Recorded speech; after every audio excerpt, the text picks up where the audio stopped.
Next year is the Queen's Platinum Jubilee, marking 70 years on the throne, the first time a British monarch has ever reached such a milestone.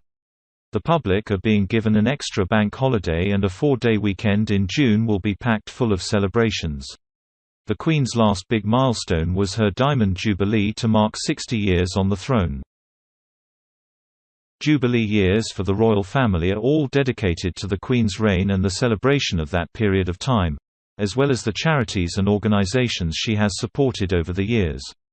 At the time of the last Jubilee, Kate had only just joined the royal family, and she did lots of engagements that year with the Queen and Prince Philip, often without Prince William, who was still in the RAF at the time.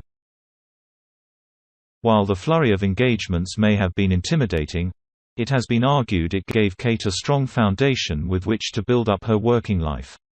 What's more, while Kate was garnering lots of attention at the time, because she was a fresh face, most of the engagements would have been focused on the Queen and her reign, taking off the pressure a little bit from the new Duchess.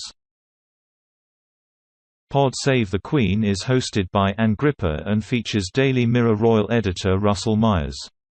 They both agreed that this was a quick-fire introduction for Kate, where she was thrown into the mix, touring the country and getting to grips with what it means to be a senior royal all very rapidly.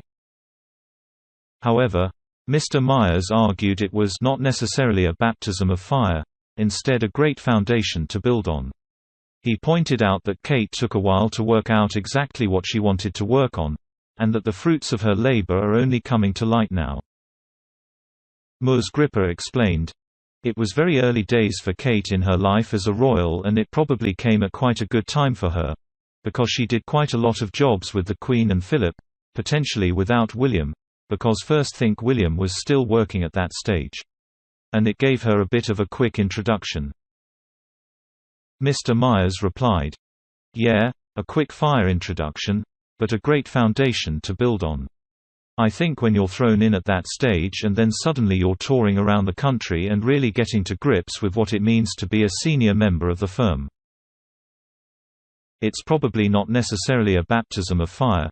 It's really getting to grips with it, and I think that really did give her the solid foundation to then kick on and work out. To be fair to her, she did take a while to work out what she wanted to do.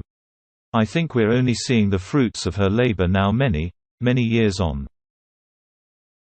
He added that Kate has taken a while to find her feet and get a deeper understanding of the issues she cares about. For this reason, it is only in the last 4 years or so that the Duchess of Cambridge's work has become more public and visible. The royal editor argued that getting out to different parts of the country and speaking to people will have helped Kate get a clear idea of what was important and how the role can be used as a vehicle for generational change. And the issues Kate has landed on are children and early years, nature and the environment, and mental health. She helped create the Mental Health Project heads together with Princes William and Harry, and recently ventured out on her own on issues like baby banks. Ms. Gripper added, "And potentially helpful in that time 10 years ago. It wasn't really about her. Yes, fine. Everybody was very excited to see her, and it was obviously all about her because she was new and exciting and how was she settling in.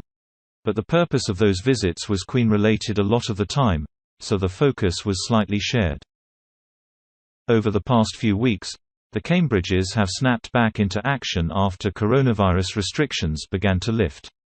They embarked on a tour of Scotland, which made people feel like things are getting back to normal, according to Mr. Myers.